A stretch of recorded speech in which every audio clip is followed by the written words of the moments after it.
Carrefour de deux continents, l'Asie et l'Europe, la Turquie est un véritable creuset de culture. À la fois moderne et antique, urbaine et sauvage, spirituelle et hédoniste, ce pays vibrant et accueillant offre une incroyable diversité. La Turquie est une invitation au voyage, voyage dans le temps, voyage des sens. La Turquie d'hier se lit dans les mosaïques, dans les vestiges de ses cités antiques, dans son patrimoine byzantin et dans la grandeur de la culture ottomane. Vous êtes en Turquie. Asseyez-vous devant un verre de thé. Écoutez l'appel à la prière. Imprégnez-vous de l'ambiance haute en couleurs et préparez-vous à un voyage mémorable.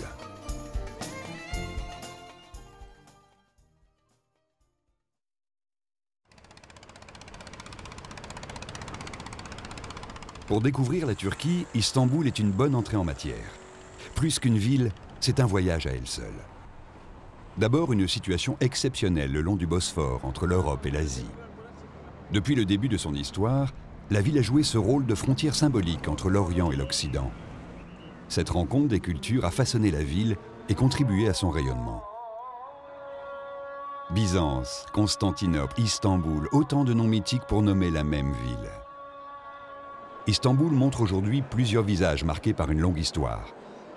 La basilique Sainte-Sophie illustre parfaitement cette histoire qui s'est écrite par strates successives. Elle fut bâtie sous Justinien au VIe siècle, dans le but de restaurer la grandeur de l'Empire romain en pleine christianisation. Inaugurée en 537, Hagia Sophia resta la plus grande église de la chrétienté jusqu'à la conquête de Constantinople en 1453. Le sultan Mehmet la transforme en mosquée, fonction qu'elle garde jusqu'en 1935, date à laquelle Atatürk la transforme en musée. Le dôme principal se dresse majestueusement et laisse admirer une superbe mosaïque du Christ en gloire, symbole de la chrétienté en plein essor.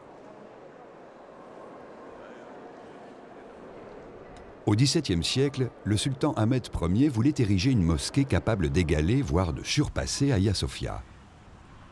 La mosquée bleue est un chef-d'œuvre d'harmonie et d'élégance. Sa dénomination est due aux 20 000 carreaux de faïence d'Iznik qui tapissent l'intérieur de la voûte.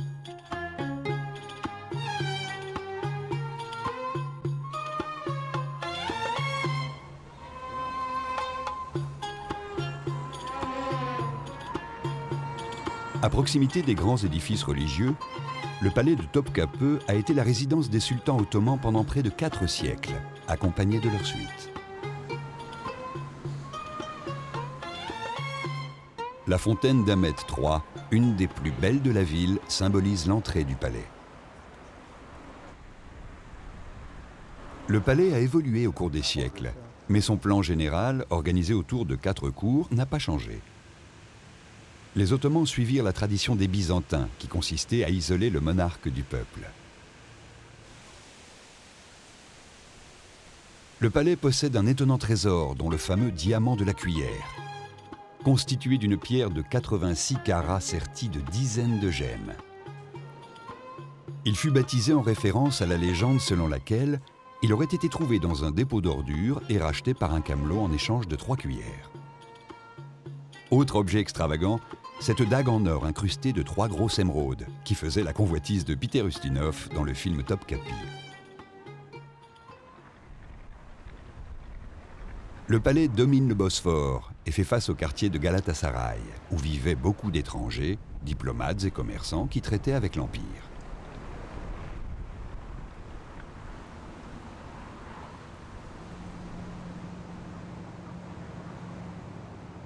Quatre kiosques d'agrément à l'usage du sultan occupent la 4e cour.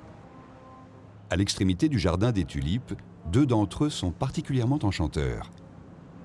Le kiosque d'Erevan, construit en 1635 pour commémorer la prise d'Erevan, l'actuelle Arménie, à la Perse. Il y a aussi la salle de circoncision, ornée de superbes carreaux de faïence, où les fils des sultans venaient se reposer après le rite douloureux du passage à l'âge adulte.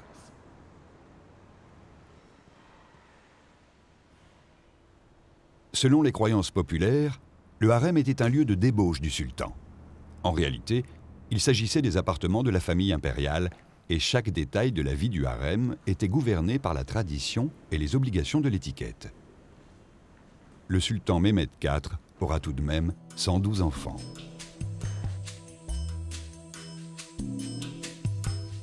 « 400 à 500 personnes pouvaient vivre dans le harem.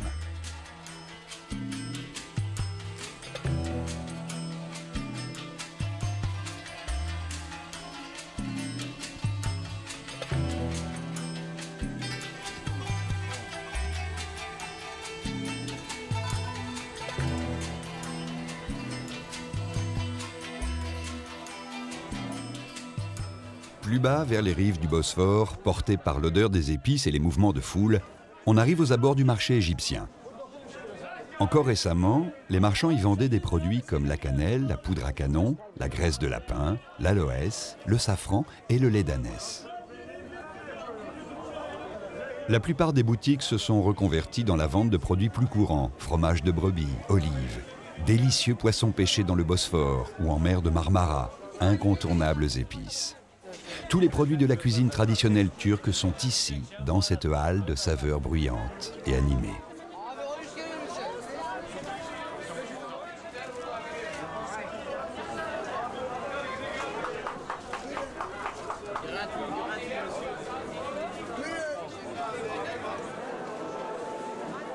Les gourmands ne se feront pas prier pour goûter à toutes les douceurs, dattes, loukoum et les irrésistibles pâtisseries.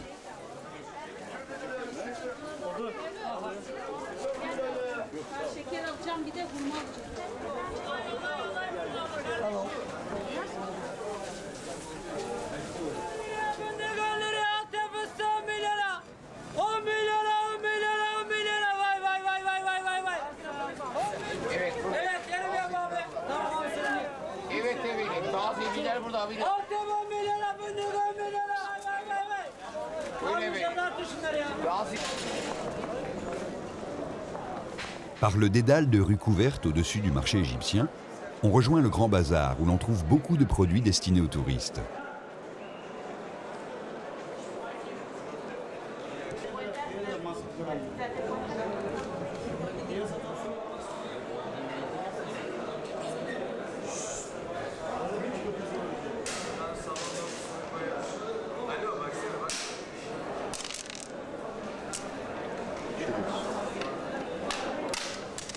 Pour retrouver un peu de calme et de sérénité, la mosquée de Suleiman le Magnifique nous ouvre ses portes. C'est la plus grande mosquée d'Istanbul.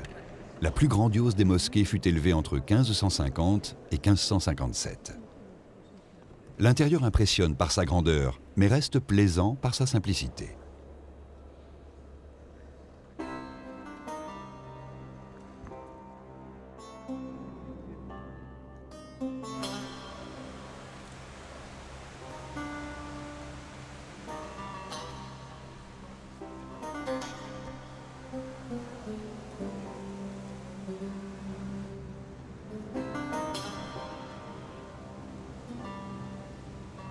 Bâtie sur une des collines dominant la Corne d'Or, elle offre à la fois un point de repère et un point de vue superbe. À la tombée de la nuit, pendant le Ramadan, l'immense esplanade entre Sainte-Sophie et la Mosquée Bleue abrite des petits restaurants qui se préparent activement au Iftar, l'instant où l'on va pouvoir briser le jeûne. Tous les donneurs kebab entrent en action. Le Ramadan, à la fois temps de prière et de fête, anime la ville.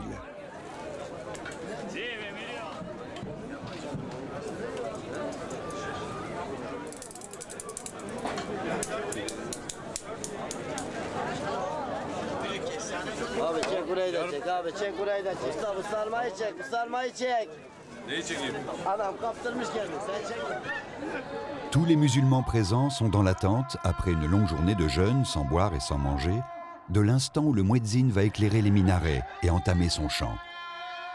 La fête entre proches, entre amis, peut commencer.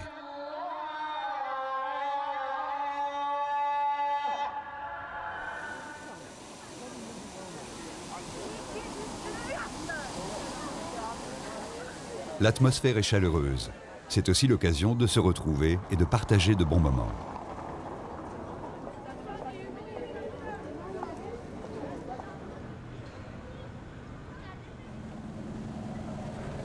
Sur le Bosphore, le petit port en bas du bazar égyptien ne désemplit pas de la journée. Malgré la présence de plusieurs ponts importants, la navigation reste le moyen le plus utilisé pour circuler entre les deux continents.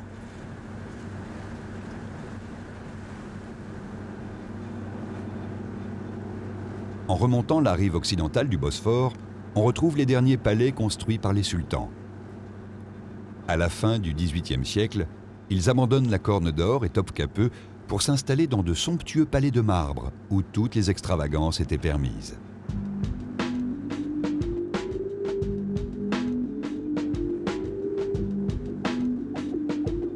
À partir du XIXe siècle, l'attrait pour l'Occident se renforce et l'on sent ses influences dans l'architecture des palais et des mosquées de style baroque.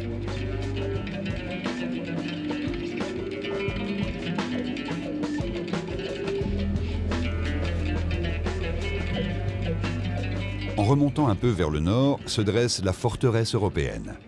Une enceinte érigée en 4 mois par Mehmet le Conquérant, à l'endroit le plus étroit de la passe, pour préparer le siège de Constantinople qui n'allait pas tarder à lui céder.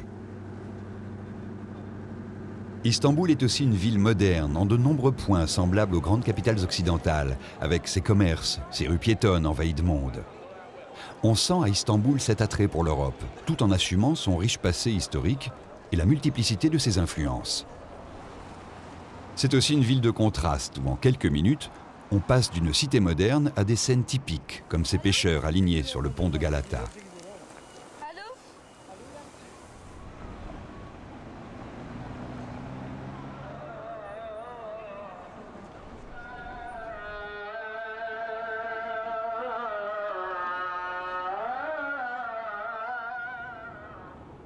Istanbul, contrairement aux apparences, n'est pas la capitale de la Turquie. Peu de voyageurs font halte à Ankara, la très moderne capitale de la Turquie. Pourtant, cette ville reflète les tendances contradictoires qui s'expriment dans le pays. Elle regroupe aujourd'hui ministères, ambassades, hôpitaux et industries légères. La mosquée de Kochapet, achevée en 1987, renoue avec le gigantisme qui caractérise les mosquées impériales ottomanes. Sa silhouette imposante est le principal point de mire du centre-ville moderne. Mais si l'on sent la ferveur pour l'islam dans le pays, la Turquie n'en est pas moins un État laïque.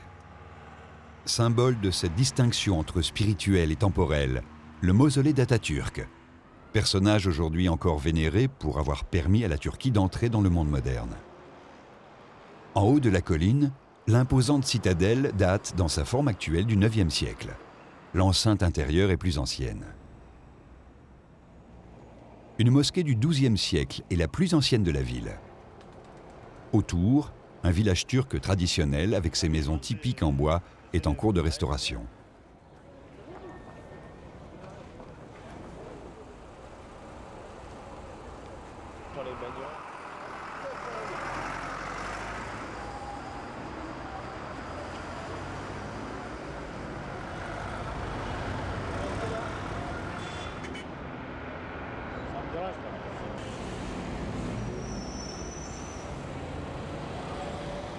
Ankara, à l'image de la Turquie, est une ville de contraste. Dans la capitale, dans plusieurs quartiers, on cuisine et on se chauffe encore au bois.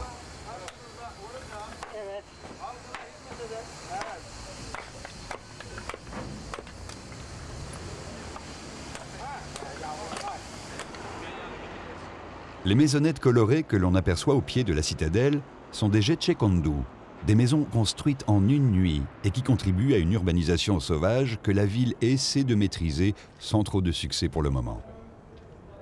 Cette banlieue accueille sans cesse des paysans d'Anatolie qui délaissent leur campagne dans l'espoir d'une vie meilleure. Un peu plus haut, à l'abri de la citadelle, de vieilles maisons ottomanes donnent une atmosphère particulière à ce quartier. Les marchés de fruits secs sont incontournables, comme les raisins secs amenés d'Anatolie que l'on grignote tout au long de la journée.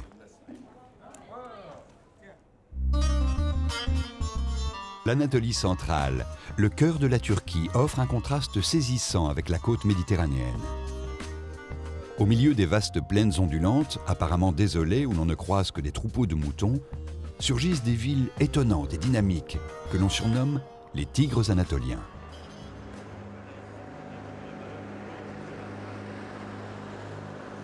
Ville moderne et en plein essor, Aksaray conserve peu de l'ancienne cité romaine d'Archelais. Le long de ces routes modernes, au cœur de l'Anatolie, la vie semble poursuivre son cours paisiblement.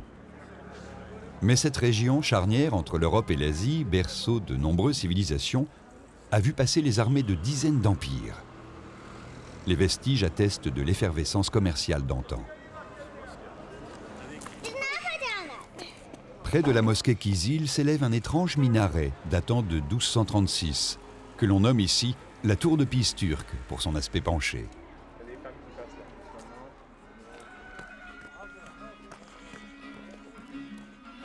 À mesure que l'on s'enfonce en Cappadoce, les villes troglodytes se font de plus en plus nombreuses. La Cappadoce fut le cœur de l'Empire hittite avant de devenir un royaume indépendant, puis une province romaine mentionnée par la Bible. On vient s'enfoncer dans les profondeurs des mystérieuses cités souterraines, creusées plusieurs siècles avant Jésus-Christ. La Cappadoce est également un environnement naturel exceptionnel. Un univers minéral façonné par une histoire géologique d'une rare intensité, en constante évolution, qui laisse chaque fois le visiteur ébahi.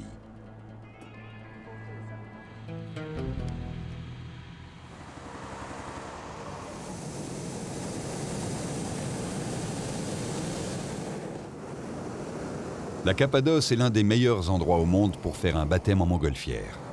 Les conditions de vol sont exceptionnelles et le paysage tout simplement inoubliable.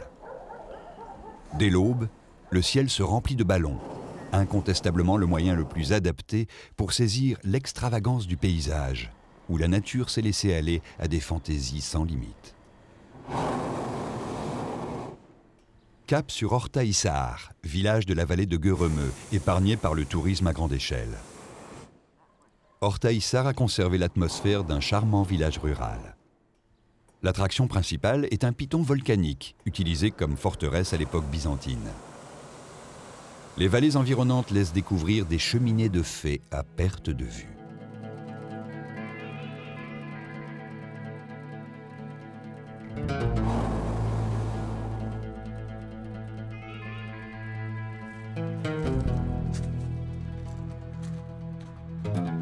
On arrive alors au joli bourg d'Uchissar.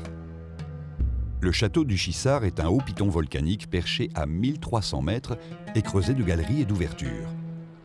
Aujourd'hui, cette attraction touristique offre une vue panoramique sur les vallées et la campagne de Cappadoce. Avec le développement touristique, les habitats troglodytes ont été transformés en maisons d'hôtes raffinées.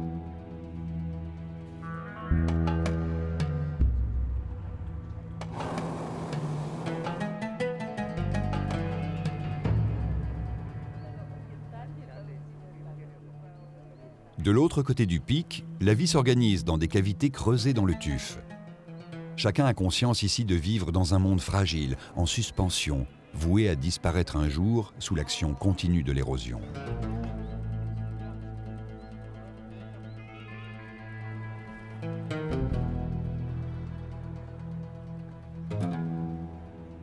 Cette région de paysages fantastiques qui défie l'imagination s'est formée sous l'action conjuguée du vent et de l'eau sur des tufs créés par des éruptions volcaniques. Les cavités creusées dans les hauteurs des parois rocheuses servaient de pigeonniers à l'époque où les villageois élevaient des oiseaux pour le guano, utilisé comme engrais. Peu d'endroits sur Terre attestent d'une fusion si réussie entre la vie humaine et un environnement naturel exceptionnel.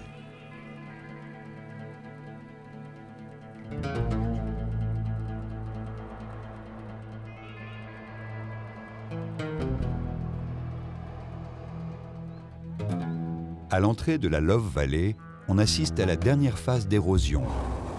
La couche de basalte a entièrement disparu pour ne laisser que la couche superficielle et fragile de tuf soumise aux assauts du vent et de la pluie. Aujourd'hui, classée au patrimoine de l'UNESCO, une grande partie de ces merveilles naturelles colonisées par l'homme sont vouées à disparaître.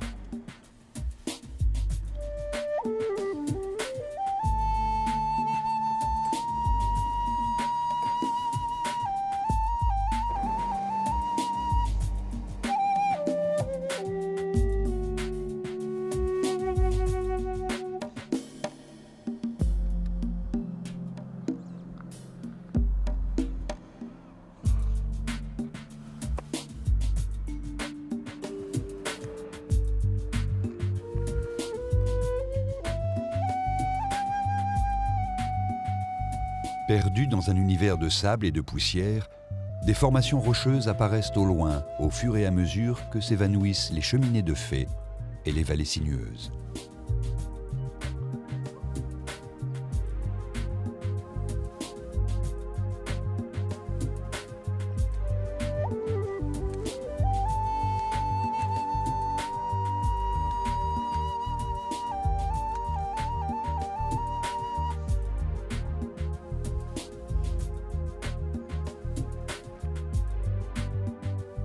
Le soleil disparaît doucement entre les pieds de vigne et une merveille de la nature qui sera difficile à préserver.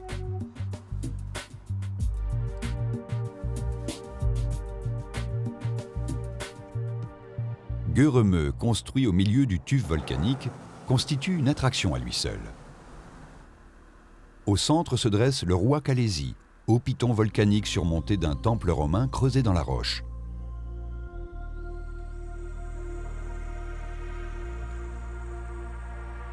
On trouve ici de nombreuses églises rupestres, un témoignage de la grande vague de mysticisme qui a traversé cette région.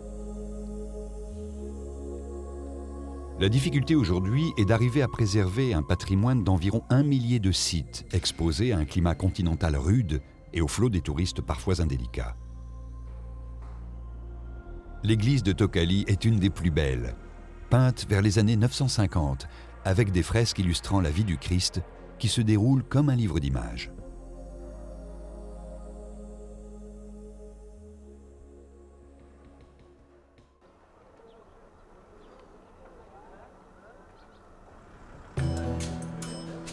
Au gré du vent, nous poursuivons au nord de Göremö. Ici, le paysage propose de nouvelles fantaisies, d'autres formes d'érosion, où l'on peut se laisser aller au gré de l'imagination, à deviner dans le décor de cheminées de pierre des objets, des personnages ou des animaux.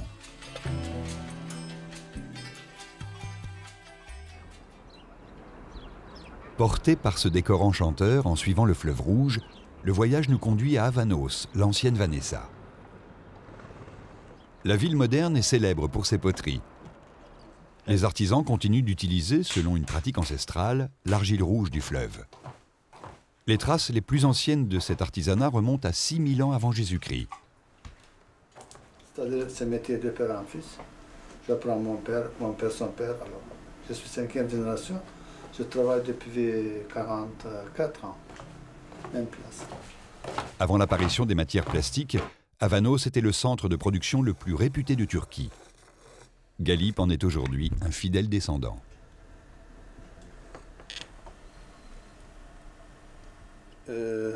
La terre, tu sais, il n'y a pas dedans de cailloux. Et la terre, on trouvait ancien lit du fleuve Rouge, qui déjà vous avez passé, s'appelle Kızılırmak.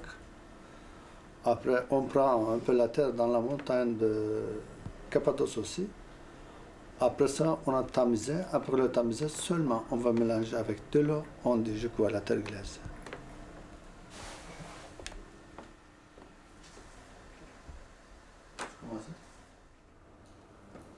Avanos était également célèbre pour la qualité de ses tisserands, en particulier à l'époque ottomane. Aujourd'hui, malgré l'utilisation des matériaux synthétiques et du nylon, des artisans ont perpétué le travail de la soie. Au mois d'octobre, les vers s'enferment dans leur cocon de soie. Ébouillantés, ils ne deviendront jamais papillons.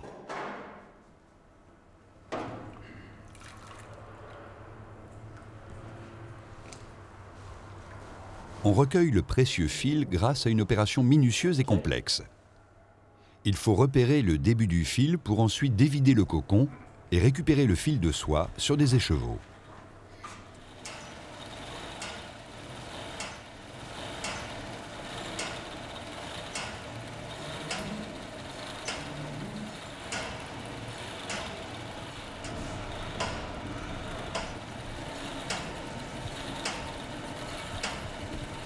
Il n'existe pratiquement plus de petites entreprises familiales.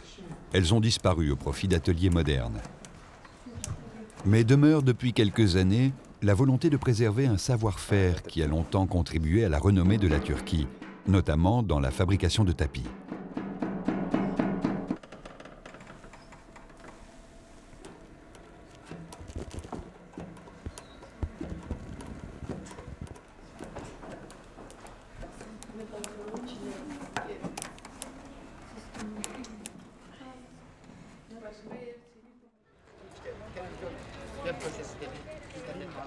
Aujourd'hui, dans un café des faubourgs d'Aksaray, il y a beaucoup d'animations. On retrouve cette atmosphère typique où les hommes du village viennent palabrer de choses et d'autres. Mais aujourd'hui, la conversation a un ton plus sérieux. Le maire du village s'est même déplacé pour exposer les avancées d'un chantier de fouilles à proximité du village qui pourrait avoir des conséquences économiques importantes.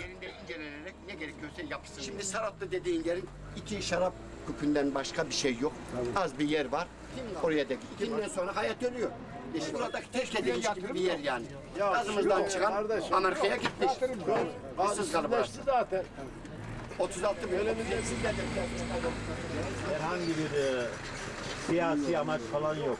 Olur böyle şey.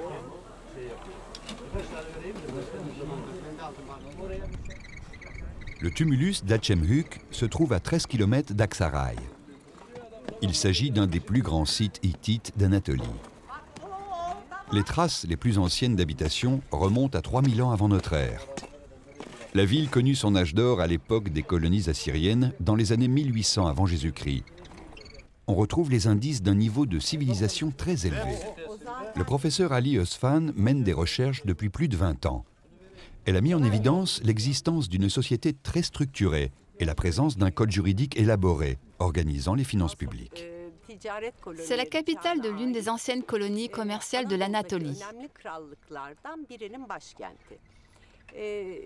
Au temps des colonies anatoliennes de cette époque, nous constatons que ce site a été l'une des 3 villes gouvernées par 3 rois. Suite aux fouilles effectuées, nous distinguons 4 structures monumentales. 2 parmi elles étaient utilisées, comme vous pouvez le voir, à droite et à gauche, en tant que palais, et entre eux, il y avait des bâtiments de service.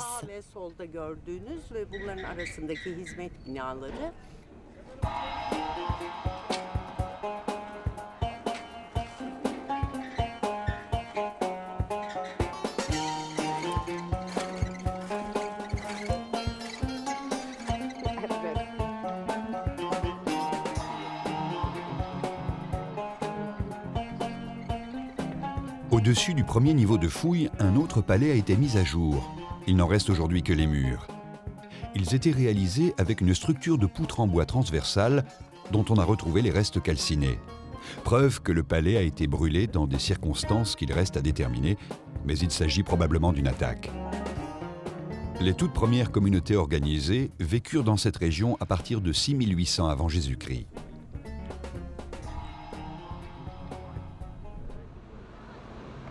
Le long des routes, la présence de caravansérails atteste l'effervescence du commerce d'antan. Nombre de ces monuments témoignent de ce passé particulièrement riche. En allant vers l'ouest, voici un caravansérail important, celui de Sultan Hani, construit à partir de 1229. Il a été restauré et c'est sans doute l'un des plus beaux de Turquie. Sa cour bordée de portiques abrite en son centre une mosquée. Au XIIIe siècle, les Seldjoukites bâtissent une série de caravansérails le long de la route de la soie, au travers de l'Anatolie. Ces postes de ravitaillement étaient espacés d'environ une journée de voyage afin de faciliter les échanges. Les dépenses relatives à leur construction étaient prises en charge par le sultan et payées grâce aux tributs prélevés sur le fructueux commerce des marchandises. Le caravansérail d'Opruki, datant du XIIIe siècle, n'était pas sur la route de la soie. Il a été fabriqué avec des vestiges romains qui prouvent, s'il en était besoin, le potentiel archéologique de la région. Au fond du caravansérail, un étrange lac volcanique fait planer sur le site une impression de mystère.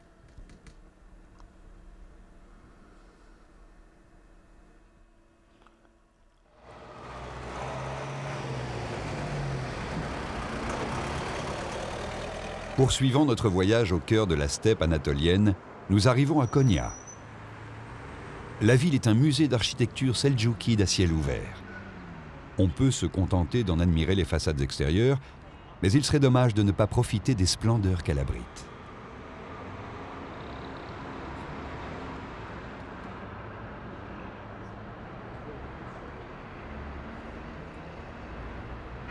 L'Inche Minaret est une école coranique construite en 1264. L'intérêt de ce bâtiment réside pour beaucoup dans le portail richement sculpté, orné d'inscriptions arabes. Le minaret derrière la porte a donné son surnom de minaret effilé à l'école coranique. Le charme de la ville tient à cette juxtaposition entre éléments modernes et traditionnels. Konya est une ville religieuse où se mêlent pèlerins et influences orientales. On ne se lasse pas ici de contempler la finesse des minarets qui se dressent comme des fusées vers le ciel.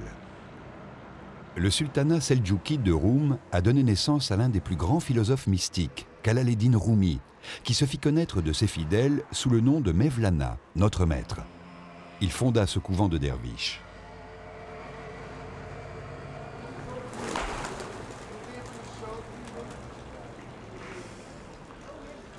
La prière des derviches prend la forme d'une danse rituelle symbolisant l'union avec Dieu. En tenant la main droite levée, ils recueillent la grâce du ciel et la transmettent à la terre par la main gauche, la paume vers le sol.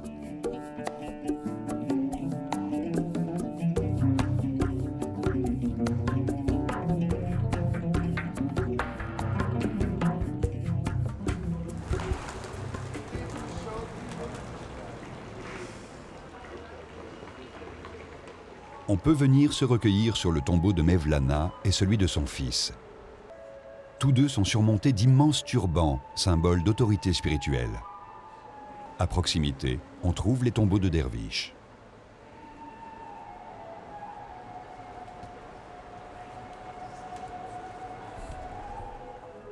Dans la mosquée attenante, plusieurs tapis de prière en soie sont exposés et font l'objet d'une intense vénération.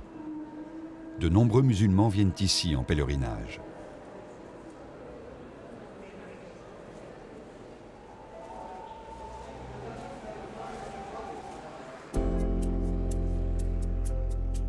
La Turquie ne se lasse pas d'étonner le voyageur. Au nord d'Antalya s'étendent 3 grands lacs aux eaux fraîches, dans un écrin de montagne. Burdur, Egirdir et Beysehir. Celui de Beysehir est certainement le plus beau, avec sa charmante bourgade, où demeures traditionnelles et modernes se côtoient harmonieusement.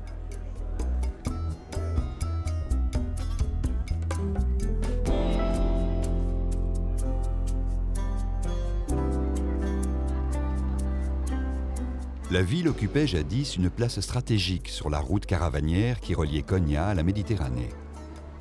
Beysehir offre ce visage d'une Turquie traditionnelle et authentique que les villes côtières ont perdu.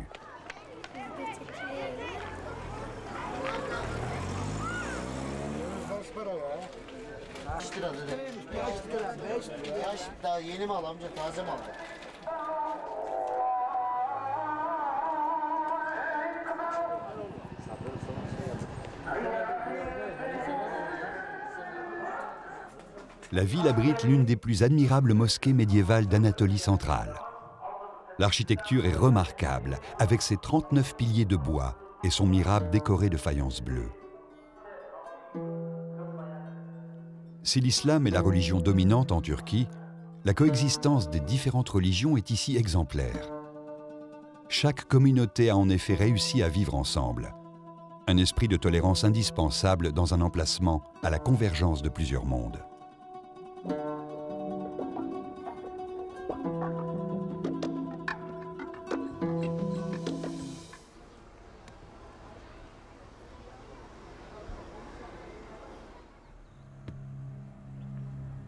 En suivant un aqueduc romain en direction de la Méditerranée, on gagne le croissant fertile qui s'étend à l'est d'Antalya, appelé autrefois Pamphylie, planté de champs de coton et de cultures maraîchères.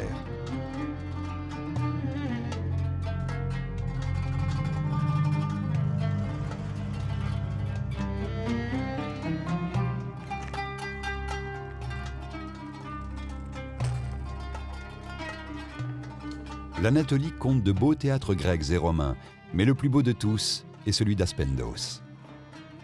Édifié par les Romains, entretenu par les Byzantins et les Seldjoukides, il fut restauré après une visite d'Atatürk. Pouvant accueillir 15 000 spectateurs, le théâtre accueille de nombreux spectacles qui bénéficient d'une scène exceptionnelle, aux caractéristiques techniques et acoustiques très appréciées.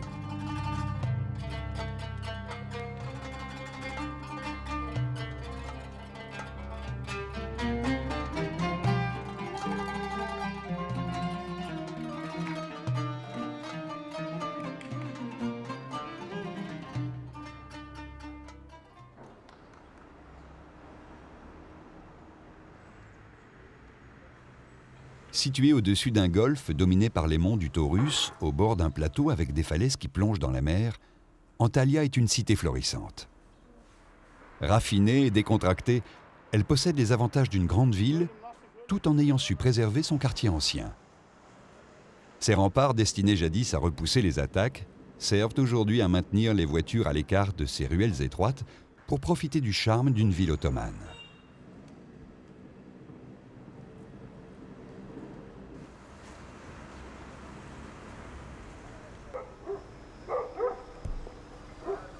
L'ancien port romain a été restauré dans les années 80 pour devenir un port de plaisance où mouillent les yachts et les bateaux d'excursion. Il reste également quelques pêcheurs.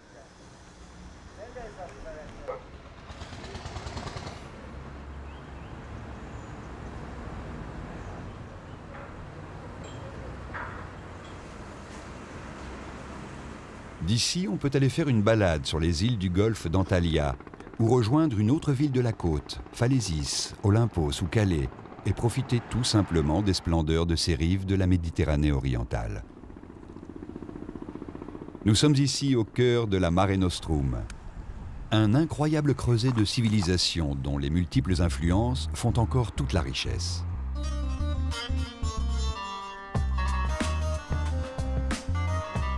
La balade se poursuit au fil de l'eau. Kalkan était autrefois peuplé de Grecs ottomans, découvert dans les années 80 par des voyageurs en quête de vie simple et de tranquillité. Ce petit village méditerranéen s'est rapidement doté d'un port de plaisance, puis de complexes balnéaires. On trouve ici encore des maisons grecques, auxquelles viennent se mêler des maisons traditionnelles ottomanes. Les pêcheurs animent encore le port.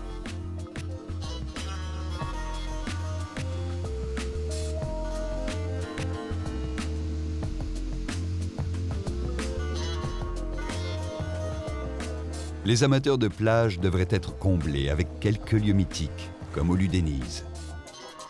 Une lagune bien abritée, invisible du large. En arrivant des collines, on découvre un panorama superbe dans une baie à l'eau translucide, avec en arrière-fond la mer et au premier plan une plage de sable. La beauté du site en fait un spot recherché pour des tournages ou des photos.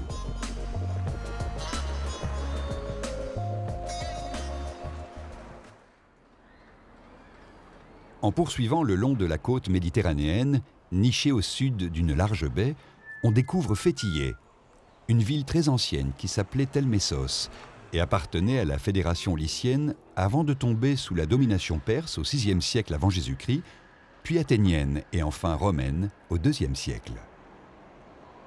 La plupart des bâtiments antiques furent détruits lors du tremblement de terre de 1958.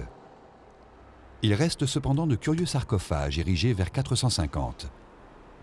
La cité fut construite autour de ces tombes. Derrière la ville, le tombeau d'Amatas possède les façades d'un temple ionique.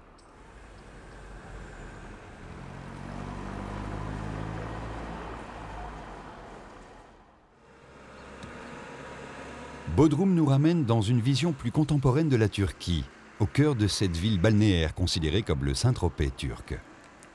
Mais les dessous de l'histoire ne sont jamais très loin. Le château qui domine la ville a été bâti par les chevaliers hospitaliers qui s'emparèrent de la ville en 1402, profitant d'un moment de faiblesse du jeune empire ottoman.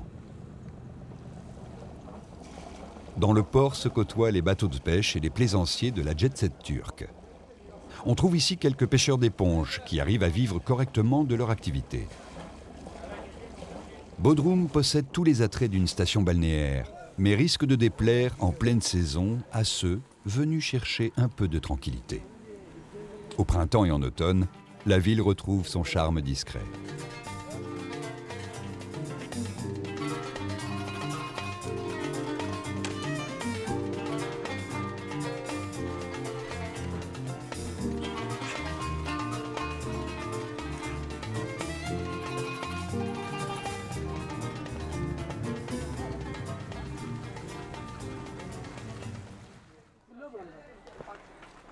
À proximité de l'aéroport de Bodrum, Milas séduira davantage ceux qui souhaitent profiter d'une étape agréable à l'écart des artifices des stations balnéaires. Milas a conservé quelques-unes de ses anciennes demeures centenaires. on trouve des belles maisons ottomanes du début du XXe siècle.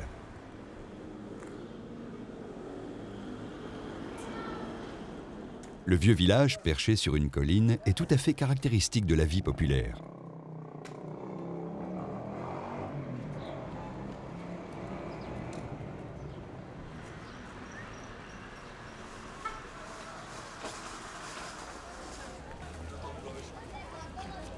Un beau marché local s'y tient le mardi. Les paysans des environs viennent vendre leur production et il fait bon flâner et profiter des couleurs, des odeurs, de l'atmosphère et de la sympathie des habitants.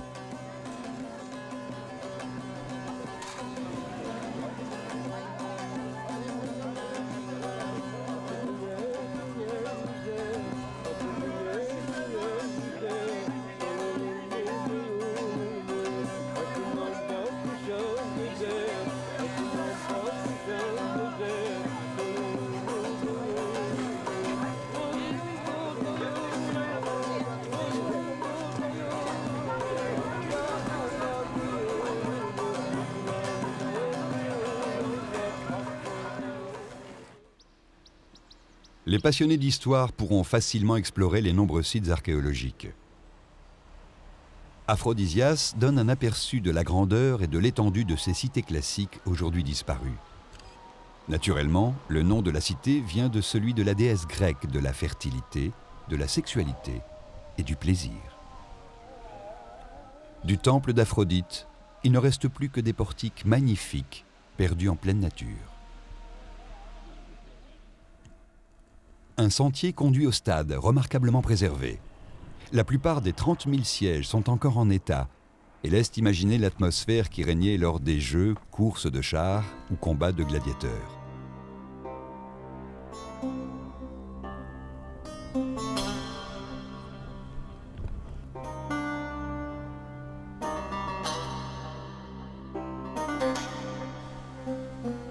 La ville abritait une école de sculpture. L'Odéon est une petite merveille en marbre, construite entre le 1er et le 2e siècle, conservée pratiquement intacte grâce à la couche de boue qui l'a recouvert pendant des siècles. À la fin du 5e siècle, des philosophes néoplatoniciens y professaient encore. Mais la situation changea à l'époque byzantine. Le temple d'Aphrodite fut transformé en une chaste église chrétienne, et l'on démolit les anciens monuments pour se procurer les pierres nécessaires à l'édification des murailles.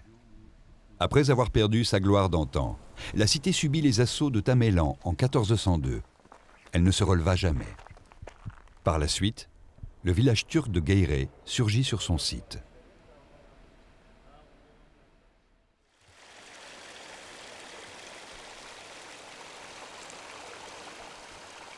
Un peu plus loin, dans la montagne, la falaise de Pamukkale abrite un site antique, celui d'Hierapolis. Mais ce qui retient l'attention, c'est encore une originalité de la nature. Le ruissellement de sources d'eau chaude saturées de sel calcaire a tapissé toute une falaise de concrétions blanches qui, au fil du temps, ont formé ces grandes vasques naturelles.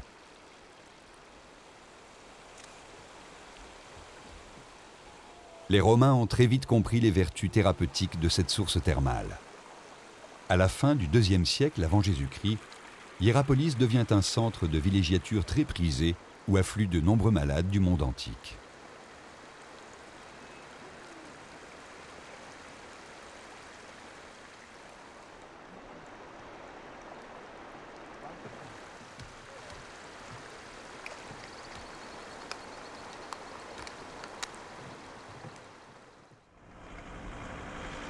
Aujourd'hui, il reste l'une des plus belles nécropoles d'Asie, avec près de 1200 tombes alignées de part et d'autre de la voie qui conduisait vers la porte de la ville.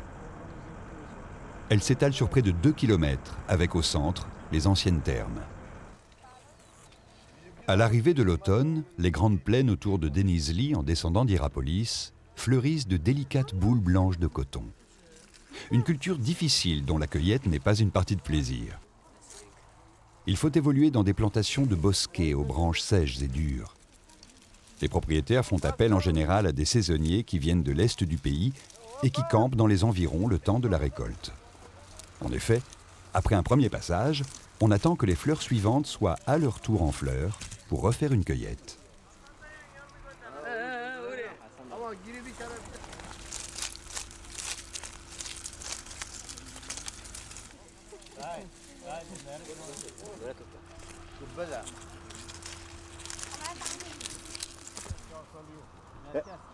Hep Adıyaman merkez. Atatürk Barajı'nın dibindeyiz. Hangi köy Atatürk Barajı'nın dibi? Dans cette plaine, en allant vers Izmir, on retrouve un autre style de potier, avec un travail d'une précision et d'une minutie impressionnantes, plus artistique que ceux d'Avanos. Aysen se considère avant tout comme une artiste. Que ce soit les formes, que ce soit les dessins, ont des significations historiques qui datent du XIIIe siècle jusqu'au XVIIIe siècle. Au XIIIe siècle, on n'avait pas le droit, dans la religion, de dessiner sur les articles les figures d'êtres humains, d'animaux, des plantes. Tout ce qui était vivant, c'était interdit dans la religion. Et à cette époque-là, c'était toutes sortes de lignes et des figures géométriques que ces dessins-là s'appellent des Rumi ou des Selçukli. Et c'est seulement au XVe siècle que nous avons reçu la permission de dessiner seulement les figures de la nature. Le résultat est à la hauteur des heures passées à réaliser des pièces uniques très recherchées par les collectionneurs. Chaque style représente également une région différente.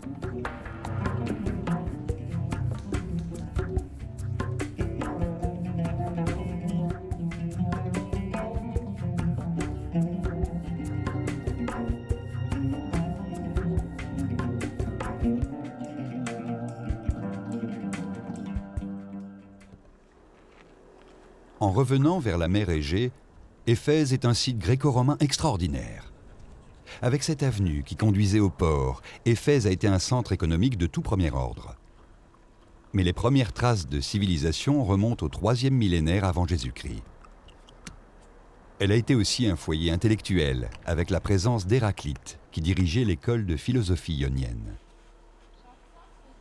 L'apôtre Jean y rédigea son évangile, et c'est ici que se fondèrent les premières communautés chrétiennes.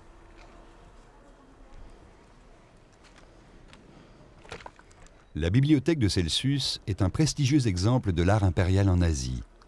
Colonnes de marbre, décorations foisonnantes, rien ne fut trop beau pour cet édifice conçu pour abriter le mausolée d'un gouverneur romain.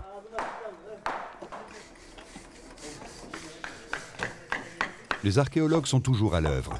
Le travail est titanesque, compte tenu de la superficie.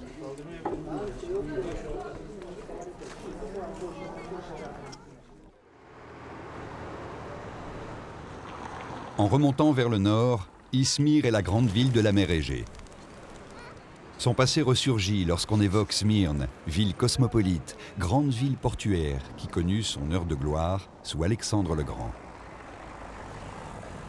Les vieilles maisons orientales donnent un charme proche de celui d'Alexandrie en Égypte. Une grande partie de la ville a été détruite par un incendie en 1923.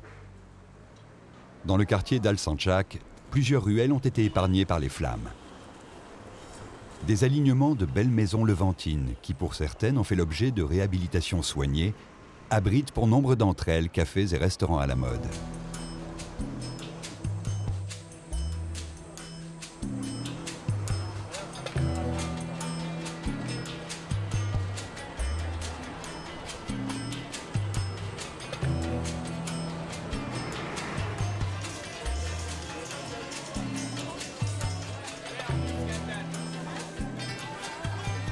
Le bazar de la ville est un vrai labyrinthe, intéressant et pittoresque.